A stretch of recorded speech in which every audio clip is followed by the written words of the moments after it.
అదే సమయంలో మహబాద్లో జరిగింది, ఖమ్మంలో జరిగింది, కొత్తగూడెంలో జరిగింది. నిన్న నేను కొత్తగూడెం నుంచి వచ్చి భూపాలపల్లిలో సభ జరిగింది. అదే సమయంలో మళ్ళా పెద్దపల్లిలో జరిగింది. రాత్రి గోదావరిఖంలో కార్యక్రమం జరిగింది. ఈరోజు గోదావరిఖం నుంచి నేను మంచిర్యాల అవతల ఉండబడే సిరిపూర్ కాగజ్ నగర్, అదే సమయంలో ఆదిలాబాద్ వెళ్ళాలి. ఈరోజు కార్యక్రమం ఇది కాబట్టి దాన్ని కొద్దిగా వాళ్ళకు నచ్చజెప్పి ఈరోజు వాయి తీసుకొని ఇక్కడ రావాల్సి వచ్చింది. మళ్ళీ రేపే సిరిసిల్ల ఉన్నది, జగిత్యాల ఉన్నది, ఎల్లుండి మెదక్ ఉన్నది, సంగారెడ్డి ఉన్నది. ఇట్లా అన్ని జిల్లాలు తిరుగుతున్న క్రమంలో నాకు ఇంటి నుంచి ఫోన్ వచ్చేసింది. ఇంటి నుంచి ఫోన్ వచ్చే ఇబ్బందులు నేను చెప్పడం జరిగింది. ఆ ఇబ్బందుల గురించి నేను అన్నకు చెప్పాను. వెంటనే నిన్ననే మనిషి మా వెంకట ద్వారా ఒక 2 లక్షలు ఇంటికి పంపితే నా కుటుంబం గడుస్తుంది. ఇది 30 ఏళ్ల బట్టి ఉండబడే అనుబంధానికి సంబంధించిన గుర్తు. ఇప్పటికి నేను పోలే, వీడికి వచ్చాను, మళ్ళీ రేపు వెళ్ళాలి. అయితే నేను అన్న గురించి నేను ఎందుకు చెప్పాల్సిన పరిస్థితి నేపథ్యంలో ఇది వచ్చిందంటే, నేను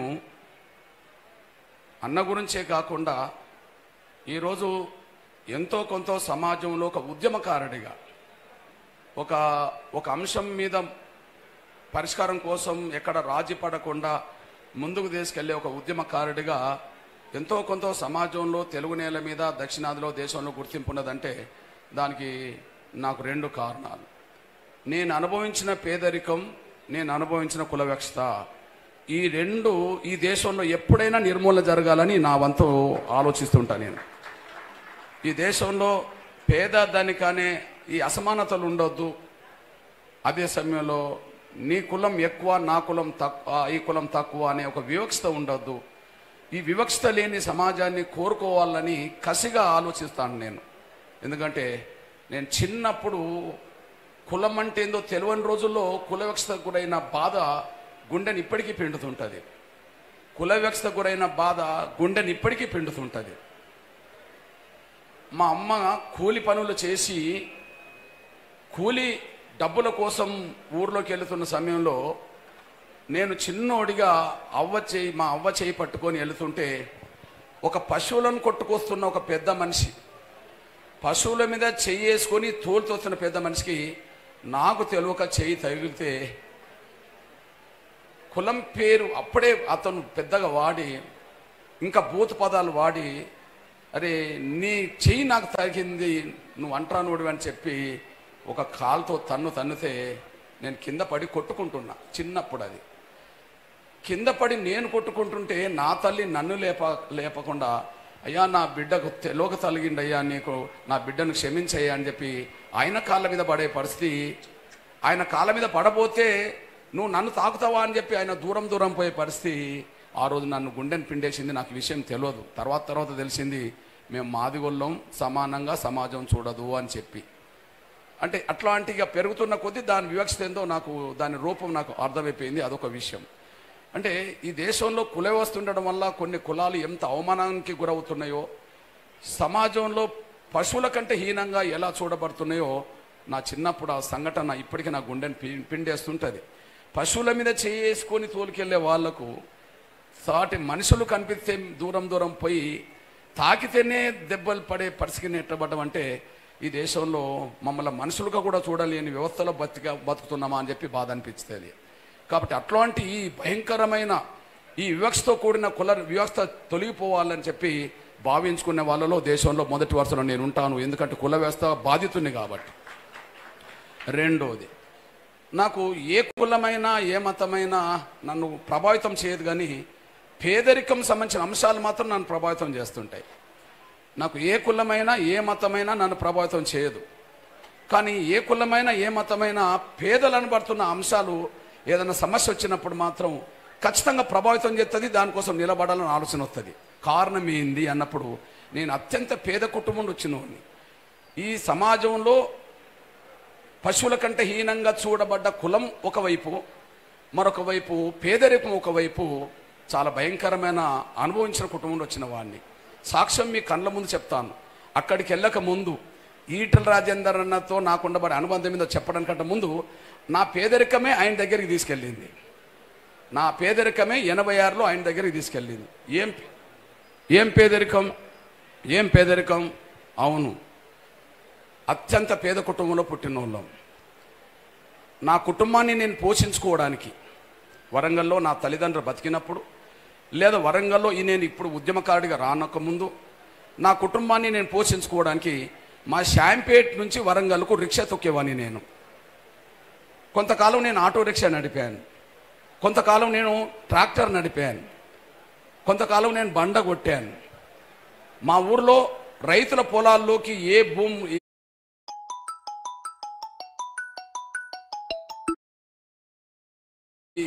పనులుంటాయో ఆ పనులకు వెళ్ళడం జరిగింది.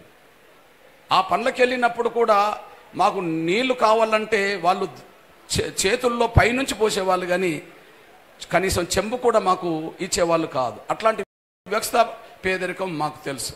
అట్లాంటి పరిస్థితిలో నేను రాళ్ళు కొట్టి బతికాను, కుటుంబాన్ని పోషించుకున్నాను, చెప్పులు కొట్టి రిపేర్ చేసుకొని బతికాము.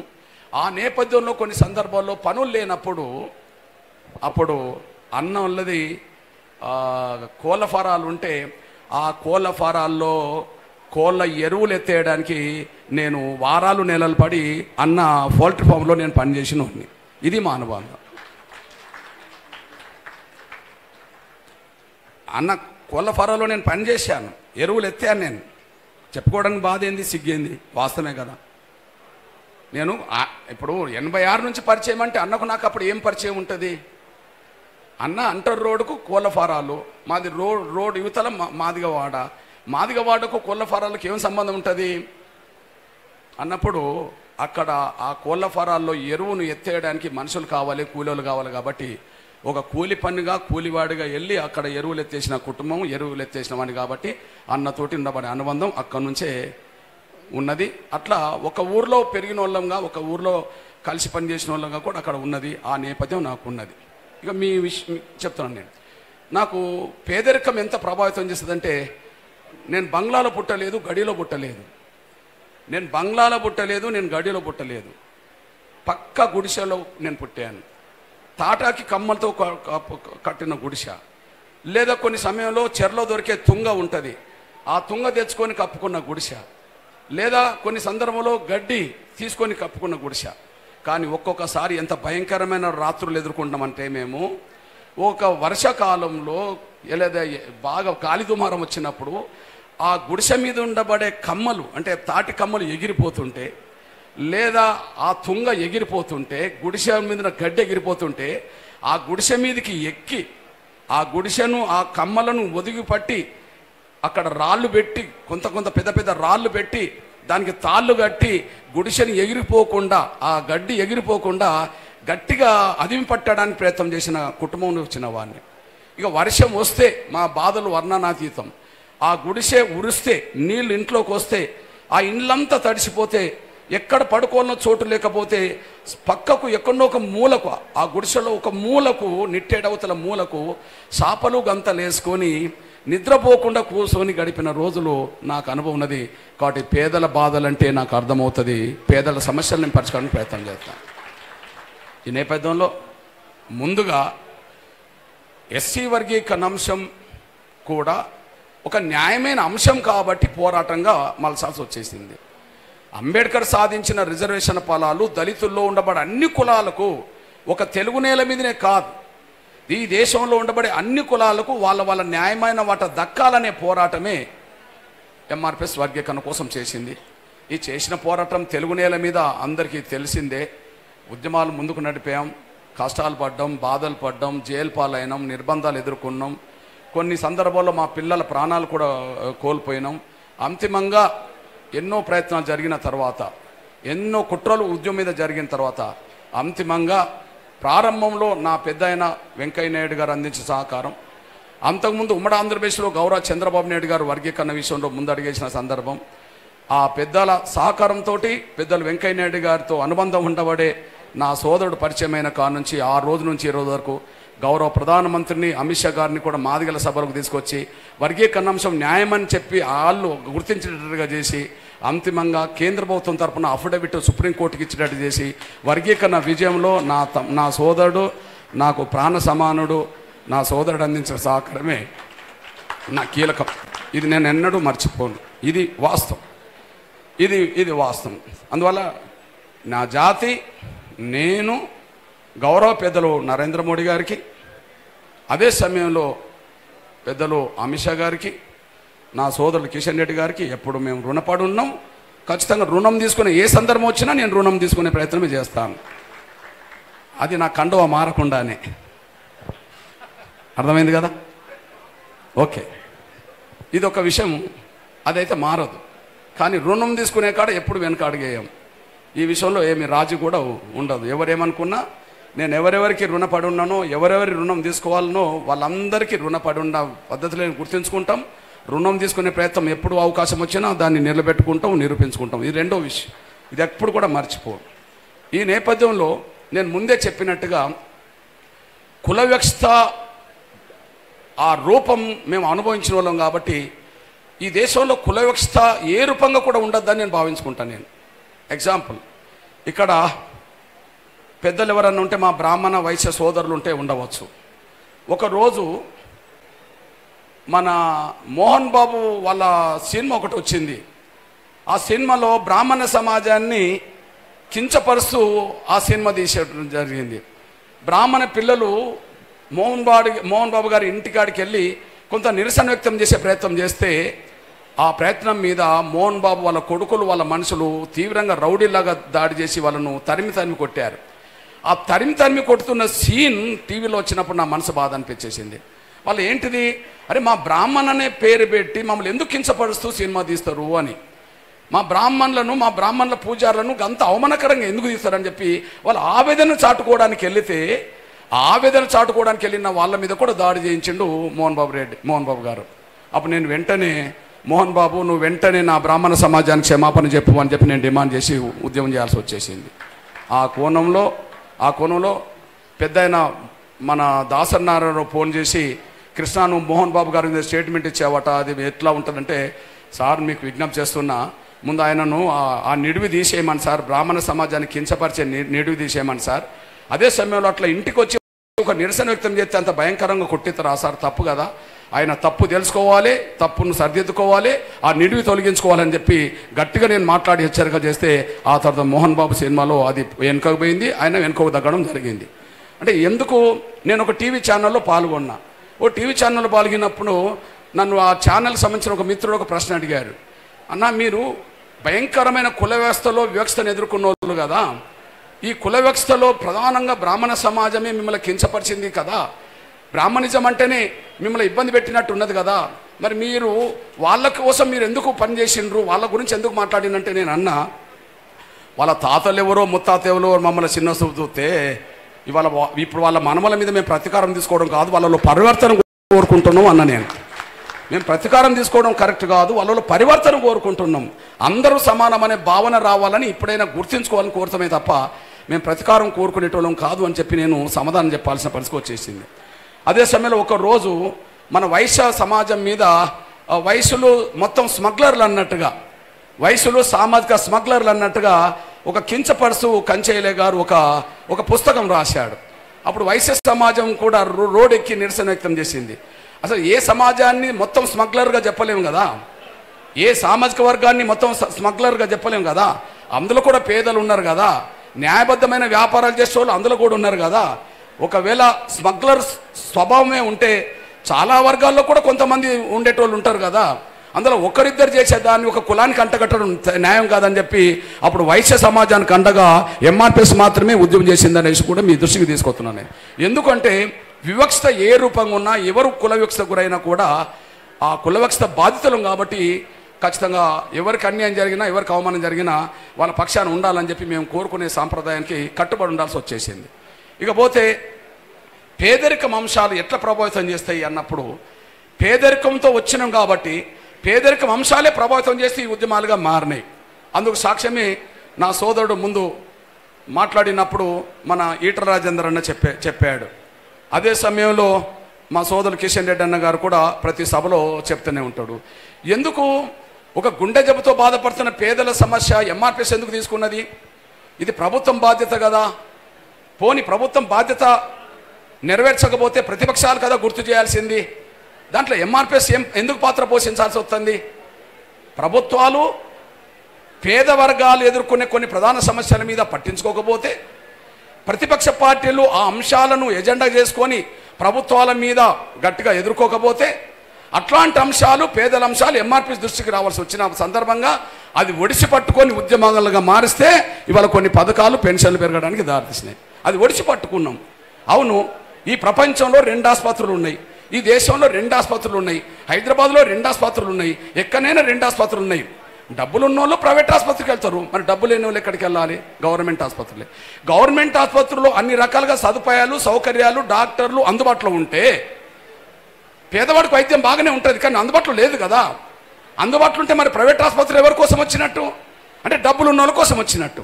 అట్లాంటి సమస్య ఒక నేను చెప్పాను, నన్ను కులం, మతం నన్ను ఎవరు ప్రభావితం చేయలేరు, కానీ ఈ భారతీయుడిగా ఈ దేశ సాంప్రదాయాలు కట్టుబడి ఉండాల్సిందే.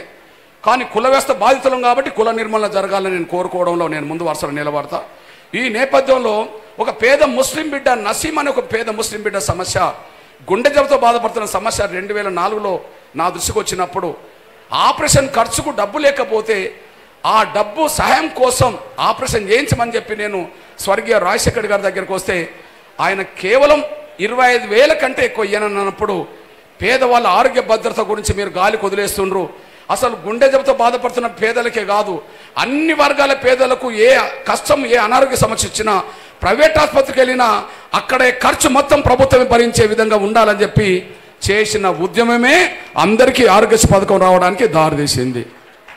మీరు బయట రాష్ట్రాలకు వెళ్ళండి, బయట దేశాలకు వెళ్ళండి, డబ్బులు ఉన్న వాళ్ళు ప్రైవేట్ ఆసుపత్రులు కనిపిస్తారు, డబ్బు లేని పేదలు గవర్నమెంట్ ఆసుపత్రులు కనిపిస్తారు. కానీ ఈ తెలుగు నేల మీద మాత్రమే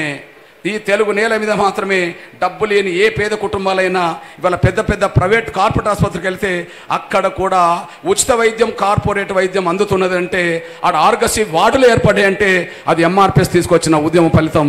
ఆ ఉద్యమం జరిగినప్పుడు ఇప్పుడు లెఫ్ట్ రైట్ నా పక్కనే ఉన్నారు, ఫోటో చూశారా? ఇప్పటిది కాదు, అది ఇప్పుడు కాదు. గుండె జబ్బుల సమస్య ఒక ఉద్యమంగా మార్చే సమయంలో చూడండి, రేపు ఆగస్టు 7 వస్తే 21 సంవత్సరం ఇది. 2004 ఆగస్టు 7 సభ ఇది. 2007 ఆగస్టు 7 సభ. ఇగో నాకు ఇటువైపు కిషన్ రెడ్డి అన్న, ఈటలందన్న రాజకీయ పార్టీలు కూర్చున్నారు, ఇటువైపు డాక్టర్లను కూర్చునిపెట్టా, ఇటువైపు మీడియా వచ్చేసింది, పేద కుటుంబాలకు సంబంధించిన బిడ్డలు, గుండె జబ్బు పిల్లలు తల్లిదండ్రులు వచ్చారు. అక్కడ అకస్మాత్తుగా ఒక బిడ్డ చచ్చిపోయిండు. ఆ చనిపోయిన బిడ్డ శవాన్ని ఇక రోడ్డు మీద తీసుకెళ్లి ఉద్యమంగా మలసాల్సి వచ్చింది.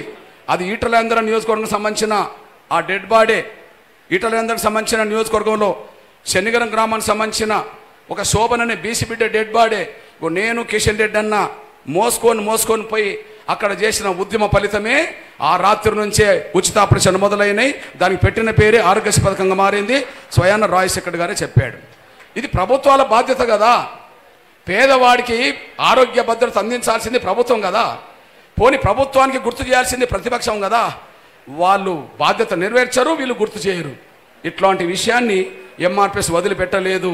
ఇవాళ ఒక నసీం అనే బిడ్డ కోసం చేసిన పోరాటం ఇవాళ వేలాది మంది చిన్నపిల్లలే కాదు, ఇవాళ తెలుగు నేల మీద ప్రతి పేద కుటుంబానికి ఇవాళ ఆరోగ్య భద్రత వచ్చేసింది, ప్రైవేట్ ఆసుపత్రికి వెళ్ళే అవకాశం వచ్చేసింది. ఇట్లాంటి అవకాశం ఈ దేశంలో ఏ రాష్ట్ర ప్రభుత్వంలో లేదనేసి కూడా మనం మర్చిపోదు. ఇంకా దీన్ని పెద్ద మనసు చేసుకొని, దీన్ని స్ఫూర్తిగా దీన్ని పెద్ద మనసు చేసుకొని నిజమే పేదలకు కేంద్రం కూడా సాయం చేయాల్సిందే అని చెప్పి 2018లో గౌరవ ప్రధానమంత్రి నరేంద్ర మోడీ గారు కూడా ఆయుష్మాన్ భవ్ అనే పథకాన్ని తీసుకొచ్చిండు. దాని ఫలితం కూడా దీని రూపం కూడా మీరు మర్చిపోదని సహాయం కోరుతున్నాం. ఆయన కూడా అంత ఆలోచన ఎందుకు వచ్చిందంటే ఆయన కూడా పేద కుటుంబం వచ్చినోడు కాబట్టి ఖచ్చితంగా పేదలకు ఆరోగ్య భద్రత ఉండాలనే ఆలోచనకు రూపం ఇవ్వడానికి ఇక్కడ ఉండబడే జరిగిన పరిణామాన్ని కూడా అర్థం చేసుకొని అక్కడ ఆయుష్మాన్ అనే పథకాన్ని తీసుకొచ్చి దీన్ని ముందుకు నడిపించే ప్రయత్నం చేయడం జరిగింది. అంటే ఈ దేశంలో ఒక పేదవాడికి ఆరోగ్య భద్రత, కార్పొరేట్ ఆసుపత్రికి వెళ్ళినా కూడా వైద్యం అందించే పరిస్థితి ఎక్కడ ఉన్నదంటే తెలుగు నేల మీదనే ఉన్నది. ఇది మాదిగోళ్ళకే కాదు కదా, వాళ్ళు ఎస్సీలా, ఎస్టీలా, బీసీలా, మైనార్టీలా, ఓసీలా కాదు, అన్ని కులాల పేద బిడ్డలకు కదా, ఇవాళ పేద ప్రజలకు కదా ఇవాళ ఆరోగ్యశ్రీ కార్డు వచ్చేసింది. అందులో నేను పేద కుటుంబంలో వచ్చింది కాబట్టి పేదల సమస్యలు ఏ రూపంగా ఉన్నా దాన్ని ఖచ్చితంగా పట్టించుకోవాలి, మధ్యలో వదిలిపెట్టద్దని ఆ సంకల్పంతో జరిగిన పోరాటమే వాళ్ళ మనందరికీ మేలు జరిగిందనేసి మీరు మర్చిపోదు. ఇక రెండో విషయం, ఇప్పుడు నేను తిరుగుతూ వచ్చింది వికలాంగుల సబ్జెక్టు. చివరికి ఇప్పుడు ఎందుకు పట్టించుకోవాల్సి వచ్చిందో ఒక మాట చెప్తాను తర్వాత. కానీ 2007లో 200 రూపాయల పెన్షన్ ఉండే, 2007లో 200 పెన్షన్ ఉండే. ఆ సమయంలో రాజశేఖర్ గారు ముఖ్యమంత్రి ఉన్నప్పుడు కొంతమంది వికలాంగులు నా దగ్గరకు వచ్చి, అన్న మా కుటుంబానికి మేము భారం అయినట్టుగా మా కుటుంబం మమ్మల్ని చిన్న చూపు చూస్తుందన్నా, మేము అవమానం పడతామన్నా, మాకు ఇబ్బందులు ఉన్నాయన్నా, దయచేసి మా పెన్షన్ పెరిగేటట్టు చూడు అని అన్నారు. ఆ పెన్షన్ పెరిగేటట్టు చూడమన్న ఆ పోరాటానికి 2007లో మళ్ళీ శ్రీకారం చుట్టాం. ఇప్పుడు 18 ఏళ్ళు నేను మళ్ళీ వదలలే. ఇప్పుడు అక్కడ నుండే మళ్ళీ నేను వస్తున్నాను. నేను అంటే మధ్యలో మేము వదిలిపెట్టిన సమస్య లేదు. ఆ 200 పెన్షన్ 500 దాకా తీసుకొచ్చాం, 500 పెన్షన్ 1500 తీసుకొచ్చాం, 1500 పెన్షన్ 3000 తీసుకొచ్చాం, 3000 పెన్షన్ 2 తెలుగు రాష్ట్రాల్లో 6000 కావాలని డిమాండ్ చేశాం. ఇప్పుడు అక్కడ 6000 ఆంధ్రప్రదేశ్లో అమలు జరుగుతున్నాయి, ఇక్కడ 4000 అమలు జరుగుతున్నాయి. ఇచ్చిన మాట నిలబెట్టుకోవాలని చెప్పి 6000 పెన్షన్ అమలు చేయాల్సిందని చెప్పి వాళ్ళ గురించి ఉద్యమం చేయాల్సిన పరిస్థితి వచ్చింది. ఇవాళ తీసుకొచ్చాం. ఇవాళ మీ పేద బిడ్డగా చెప్తున్నా, 2007లో లక్షల మందితో వికలాంగుల హక్కుల పోరాట సమితి గర్జన చేసింది. అంటే ఎన్నేళ్ల క్రితం కాళ్ళు లేని, చేతులు లేని, కళ్ళు లేని నా వికలాంగుల సమాజం కోసం 2007లోనే లక్షల మందితో 200 పెన్షన్ ఉన్న రోజుల్లో లక్షల మందితో యుద్ధం చేసి మొత్తం హైదరాబాద్ నగరాన్ని దిగ్బంధం చేశాం. చూడండి, వికలాంగులం కాదు వీరులం, వదలం కదలం అంటే హైదరాబాద్ నగరాన్ని దిగ్బంధం చేసి రోడ్ల మీద కూర్చున్నాం లక్షల మందితో. దాని ఫలితమే ఇవాళ భారతదేశంలో 2007 కంటే ముందు అతి తక్కువ పెన్షన్ ఇస్తున్న రాష్ట్రాలు మన ఉమ్మడి ఆంధ్రప్రదేశే.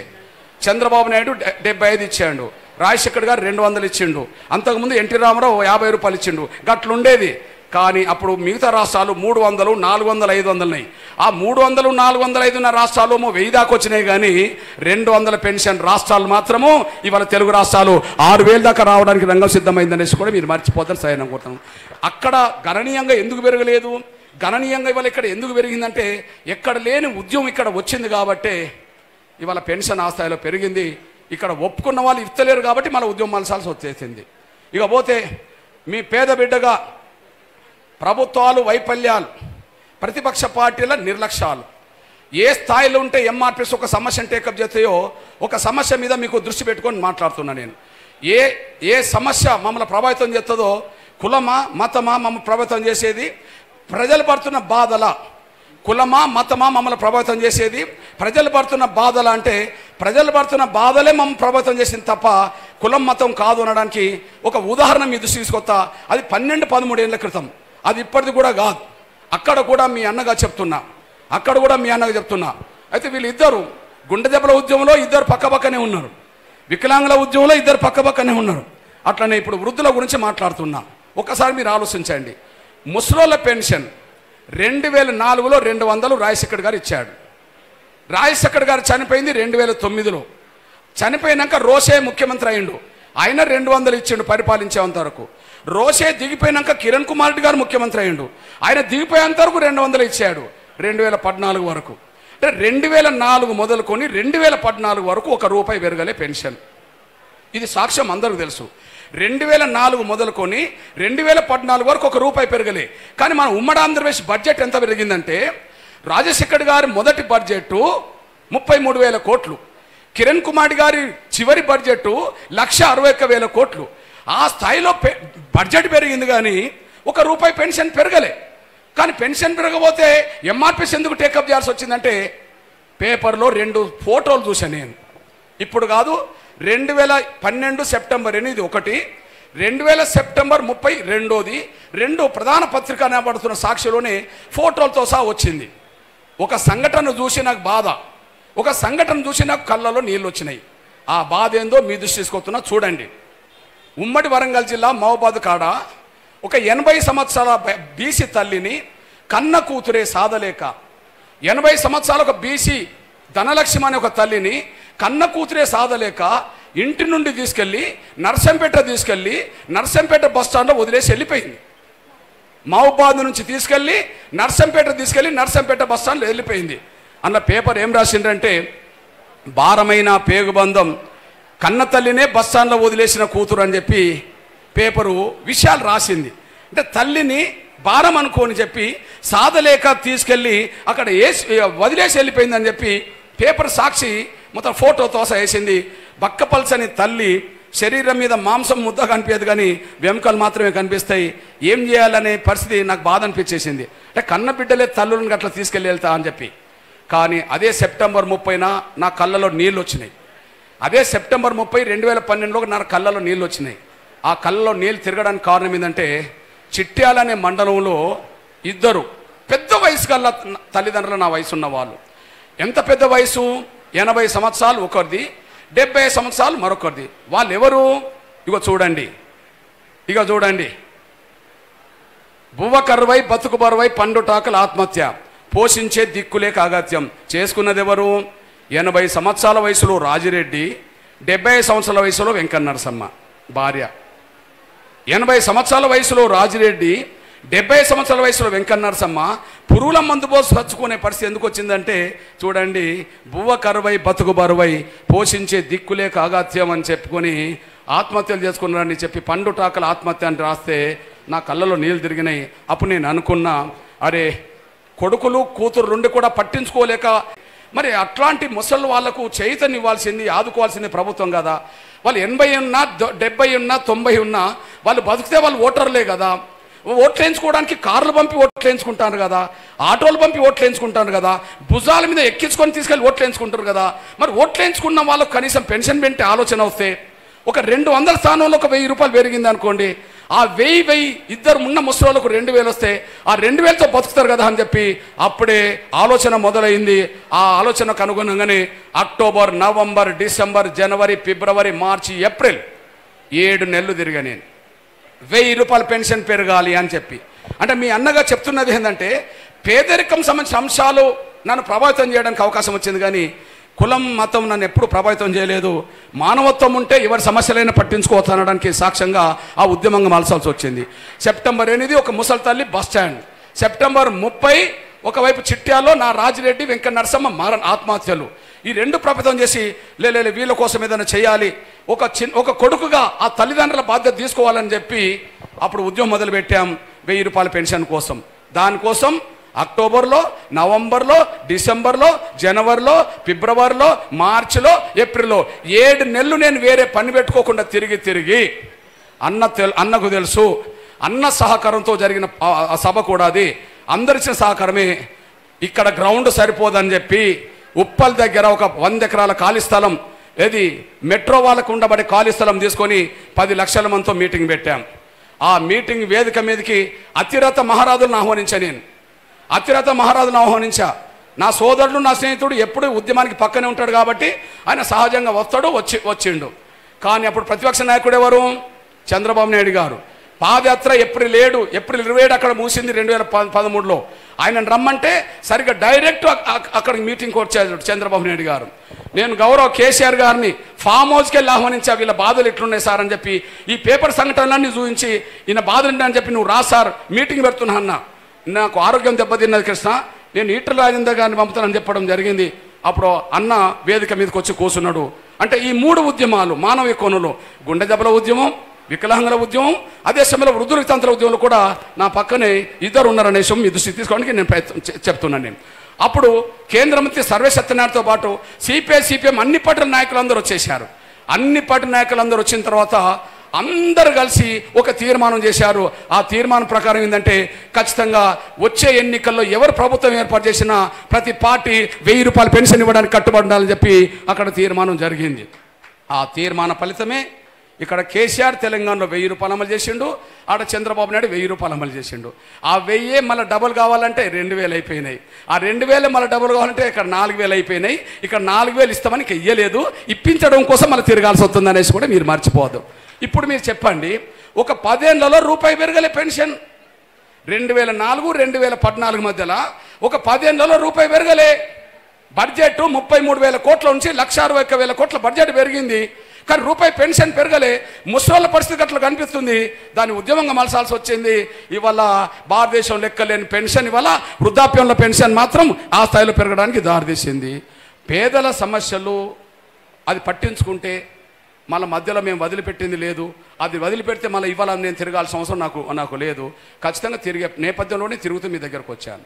ఇక పోతే మీ అన్నగా చెప్తున్నాం, ప్రభుత్వాల ప్రతిపక్ష పార్టీల బాధ్యత రాహిత్యం, అత్యంత పేద వర్గాల అంశాలు ఎట్లా విస్మరిస్తారో ఒక సాక్ష్యం చెప్తున్నా, మీరు గ్రహించండి. ఉదాహరణకు తెల్ల రేషన్ కార్డు బియ్యం కోట ఉన్నది. తెల్ల రేషన్ కార్డు బియ్యం కోట ఎన్టీ రామారావు కాలంలో 5 కిలోల బియ్యం ఇచ్చేవాళ్ళు. కానీ దాన్ని ఎన్టీ రామారావు పోయినాక చంద్రబాబు ముఖ్యమంత్రి అయినాక దాన్ని 4 కిలోలకు తీసుకొచ్చేశాడు. ఆ 4 కిలోలు 9 ఏళ్ళు అమలు జరిగింది. అప్పుడు ప్రతిపక్ష పార్టీ ఏమైనా గట్టిగా అడిగిందా? అడగలే. కానీ ఆ తర్వాత చంద్రబాబు నాయుడు పోయి కాంగ్రెసే మళ్ళీ అధికారంలోకి వచ్చేసింది. ఆ కాంగ్రెస్లో రాజశేఖర్ గారికి అదే 4 కిలోలు ఇచ్చిండు, రోషేకి అదే 4 కిలోలు ఇచ్చిండు, కిరణ్ కుమార్ గారికి అదే 4 కిలోలు ఇచ్చిండు. అంటే ఈ 19 ఏళ్ళు చంద్రబాబు నాయుడు 9 ఏళ్ళు, కాంగ్రెస్ వాళ్ళు 10 ఏళ్ళు. ఈ 19 ఏళ్ళు ఎన్టీ రామారావుతో పోల్చుకుంటే కిలో తగ్గించిండ్రు కదా. అడిగే దిక్కు లేదు, పేదవాడి తిండి గింజలు. అట్లాంటి సమయంలో ఒక ఊర్లో నేను మీటింగ్ పెడుతున్నప్పుడు, అన్న నువ్వు అన్ని చేస్తున్నావు కానీ ఈ పేదలకు సంబంధించిన బియ్యం కొట్ట పెరిగేటట్టు చూడు అని చెప్తే, సరే నేను ఆకలి బాధలు అనుభవించినోనే కదా అని చెప్పి ఖచ్చితంగా తెల్ల రేషన్ కార్డు బియ్యం కొట్ట పెరిగేటట్టు నేను పోరాటం చేస్తా, కానీ వృద్ధుల వితంతుల మీటింగ్ అయిపోయినాక ఆ సమస్య తీసుకుంటా అని చెప్పడం జరిగింది. ఆ వృద్ధుల వితంతుల మీటింగ్ అయిపోయి 1000 రూపాయలు అందరితో ఒప్పించిన తర్వాత ఆటోమేటిక్గా నేను తెల్ల రేషన్ కార్డు బియ్యం కొట్ట పెరగాల్సిందే అని చెప్పి మళ్ళీ ఆకలి కేకలు అనే ఒక పోరాటం చేయాల్సి వచ్చింది. ఆకలి కేకల పోరాట ఫలితం మళ్ళా 4 కిలోలు పోయి మళ్ళీ 6 కిలోలకు వచ్చింది అనేసి కూడా మీరు మర్చిపోద్దని సయనం కోరుతున్నాను. ఇవన్నీ నేను ఎందుకు చెప్తున్నానంటే, నేను అత్యంత పేద కుటుంబం వచ్చినోని కాబట్టి పేదల సమస్యలు అది ఏ రూపంగా ఉన్నా, పేదరికంతో బాధపడుతున్న వాళ్ళ సమస్యలు ఏ రూపంగా ఉన్నా, వివక్షత గురవుతున్న వాళ్ళు ఏ వర్గంలో ఉన్నా వాళ్ళ వైపు నా జీవితాంతం నిలబడాలనే ఆలోచన రావడానికి కారణం నేను అనుభవించిన పేదరికం, నేను అనుభవించిన కులవెక్స్తే ఇట్లా ఉద్యమకారుడిగా మలిచింది, దానికే కట్టుబడి ఉండేదిగా చేసింది అనే విషయం కూడా మీరు మర్చిపోద్దని సహనం కోరుతున్నాను. ఇంకొక విషయం లేటెస్ట్ ఇప్పుడు చెప్తాను. ఇంకా చాలా ఉద్యమాలు చేశాం, దాని గురించి ప్రస్తావన లేదు, ఇంకా భోజనాలు చేసే వాళ్ళు చాలా మంది ఉన్నారు. లేటెస్ట్ విషయం చెప్తున్నా నేను. నా సోదరులారా, సోదరిమణులారా, నేను ముందే చెప్పాను కదా, వికలాంగుల పెన్షన్ 4000 నుంచి 6000 పెంచాలని నేను తిరుగుతున్నా. వృద్ధుల వితంతుల పెన్షన్, చేయిత పెన్షన్లన్నీ 4000 పెంచాలని తిరుగుతున్నా. ఇప్పుడు తిరుగుతూ మాత్రమే ఇక్కడికి వచ్చాను. ఇక్కడ నుంచి మళ్ళీ తిరుగుతూ మళ్ళీ నేను రేపు సిరిసిల్ల జగిత్యాల వెళ్ళాలి, మళ్ళీ రేపు ఎల్లుండి నుంచి నేను పోవాలి. నేను అంటున్నది చేయాల్సింది ఎవరు? ప్రభుత్వం కదా. పెంచాల్సింది ఎవరు? ప్రభుత్వం కదా. పెంచమని అడగాల్సింది ప్రతిపక్షం కదా. పెంచాల్సిన బాధ్యత ఎవరిది? ప్రభుత్వం కదా. అడగాల్సిన బాధ్యత ఎవరిది? ప్రతిపక్షం కదా. ఎంఆర్పిఎస్కి ఏం సంబంధం? కారణం ఏంటంటే పెంచాల్సిన ప్రభుత్వం పెంచట్లేదు, అడగాల్సిన ప్రతిపక్షం అడగట్లేదు. పెంచాల్సిన బాధ్యత లేదా రేవంత్ రెడ్డి గారికి? ఏం మాట్లాడిండు? ఇది కాంగ్రెస్ పార్టీ మేనిఫెస్టో కాదా? వికలాంగులకు 6000 ఇస్తామని ఒప్పుకోలేదా? వృద్ధుల వితంతులకు 4000 ఇస్తామని ఒప్పుకోలేదా? అదే సమయంలో ఇది బీఆర్ఎస్ మేనిఫెస్టో కాదా? మేము వచ్చిన 6000 4000 ఇస్తామని ఒప్పుకోలేదా? ఒప్పుకున్నారు కదా. ఒప్పుకున్న తర్వాత 20 నెలలు గడిచిపోయినాయి కదా. రేపు ఆగస్టుకు 20 నెలలు. 20 నెలల్లో పెన్షన్ ఎందుకు పెరగలే? పెంచే ఉద్దేశం వాళ్ళకు లేదు, పెంచలే. అడిగే ఉద్దేశం లేదు వీళ్ళు అడగలే. అంటే పెంచాల్సిన వాళ్ళు పెంచరు, అడగాల్సిన వాళ్ళు అడగరు. ఇట్లాంటి సమయంలో పెంచుతామన్న దాన్ని కూడా అమలు చేయించలేని ప్రతిపక్షం ఉన్నది. ఇచ్చిన మాట నిలబెట్టుకోలేని పరిస్థితిలో ప్రభుత్వం ఉన్నప్పుడు వాళ్ళ పక్షాన కొట్లాడాల్సిన అవసరం అని చెప్పి నేను తిరగాల్సి వస్తుంది అనేసి కూడా మీరు మర్చిపోద్దని సహాయం కోరుతున్నాను. రేపు మీరు చూడబోతుండ్రు, ఆగస్టు 13వ తారీఖు నాడు వికలాంగుల వృద్ధుల వితంతుల లక్షలాది మందితో ఒక గర్జన పెట్టబోతున్నాం. ఆ ఇప్పుడు తిరిగేది ఎవరికి అర్థమవుతలేదు కానీ రేపు గర్జన లక్షలాది మంది వస్తారు. అప్పుడు తాడో పేడో రేవంత్ రెడ్డి సర్కార్తో తెలుసుకోబోతారు. ఆ సమయానికి నా సోదరుడు ఎట్లాగూ నా కిషన్ రెడ్డి అన్న ఉంటాడు, నా సోదరుడు రాబోయే రోజుల్లో కూడా నా ఈటల రాజేందర్ అండగా ఉంటాడు. ఈటల రాజేందర్ అన్నను కూడా ఆయా సమయంలో సందర్భం వచ్చినప్పుడు అన్న ఇద్దరం కలిసి ఒక దళిత బలహీన వర్గాల నుండి వచ్చిన వాళ్ళం అన్న, మనం ఖచ్చితంగా మన ప్రజా సమస్యల మీద కలిసి పనిచేయాల్సిన అవసరం అని చెప్పి ఆయా సందర్భంలో మాట్లాడుకుంటూ వస్తున్నాం. నా ప్రాణ స్నేహితుడు కిషన్ రెడ్డి అన్నకు నేను రుణపడి ఉన్నా. నా బలహీన వర్గాన్ని చదువుతున్న నా సోదరుడు కూడా నేను భవిష్యత్తులో కలిసి పనిచేస్తా. ఏదేమైనా పీడితులకు, తాడితులకు, కుల వివక్షత లేని, ఆర్థిక అసమానత లేని సమాజ నిర్మాణం కోసం నా జీవితాంతం నేను కష్టపడతా తప్ప రాజీ అనే నా డిక్లరేషన్ నా దాంట్లో ఉండదు. భవిష్యత్తులో అది సమాజం కోసమే నా జీవితం వెచ్చిస్తానని కూడా మీ దృష్టికి తీసుకొస్తూ ఈ స్థాయికి నన్ను తీసుకురావడానికి సాయం చేసిన నా సోదరుడు, నా ప్రాణ స్నేహితుడే అన్నిటికీ మూలకారకుడు అవుతాడనే విషయం కూడా మర్చిపోవద్దని కూడా విజ్ఞప్తి చేస్తూ, ఆ కష్టకాలంలో ప్రతి దశలో కూడా ఈటల రాజేందర్ అన్న నాకు అందుబాటులోకి వస్తున్నాడు. ఆయన కూడా నేను ధన్యవాదాలు చెప్తూ, కాంతారావు అన్న నువ్వు ఇంత శ్రద్ధ పెట్టి, ఇంత ప్రత్యేక శ్రద్ధ పెట్టి, ఎంతో వనరులు ఖర్చు పెట్టి వాళ్ళందరినీ సన్మానం చేసి నువ్వేదైతే ఈ దేశంలో ఎంతో కొంత ఒక సామాన్యుడికి ఒక గౌరవం వచ్చినందుకు ఆ గౌరవ పురస్కారం దృష్టి పెట్టుకుని నన్ను గౌరవించే కార్యక్రమం నువ్వు చేశావే, నీ రుణం సందర్భాన్ని బట్టి నేను తీసుకుంటాననే విషయం కూడా మర్చిపోవద్దని విజ్ఞప్తి చేస్తూ, ఏది ఏమైనా సమాజం కోసం పాటుపడే బిడ్డగుంటమే తప్ప స్వార్థం కోసమో రాజకీయ లబ్ధి కోసమో కండువ మార్చుకునే పరిస్థితి నా జీవితంలో రాదనే విషయం కూడా మర్చిపోవద్దని కూడా గుర్తు చేస్తూ బయలుదేరుతాను. ధన్యవాదాలు. అదే